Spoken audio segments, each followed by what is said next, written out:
Frey syndrome. We refer this to as Frey's syndrome. It is also referred to as gustatory sweating. Gustatory sweating. Now, why it is called as gustatory sweating? Remember, this is sweating occurring while eating. What exactly happens in Frey syndrome? The people with Frey syndrome will have secretion of sweat over the region of parotid. That is, skin over the parotid will become red and there will be extreme sweat secretion. And this occurs particularly during eating a meal. Why this occurs? Remember, the secretomotor supply to parotid gland is by which nerve? So, secretomotor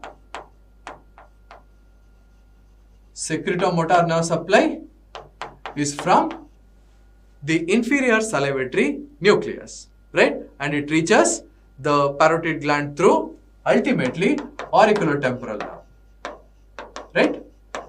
So, auriculotemporal nerve is concerned with carrying the secretomotor fibers to the parotid gland.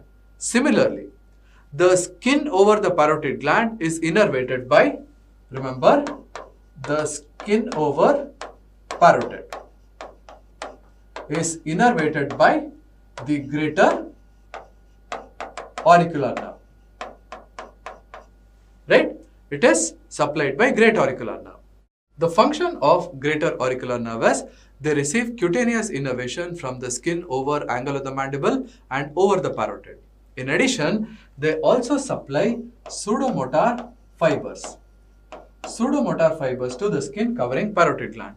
What is the function of these pseudomotor fibers? They innervate sweat glands. So, stimulation of greater auricular nerve will also result in secretion of sweat over the parotid. In case of injury to auriculotemporal nerve, during regeneration, what happens is some of the fibers that are destined to go towards the parotid gland. Instead, what they do is they go towards this pseudomotor glands, that is sweat glands. So, secretomotor fibers from the inferior salivatory nucleus, instead of innervating the parotid gland, they innervate the sweat glands supplied by greater auricular nerve. So, every time there is eating, every time we eat, instead of salivary secretion, there is secretion of sweat over the skin covering the parotid gland. This is the reason why we refer it to as gustatory sweating. This is the anatomical basis for Frey syndrome.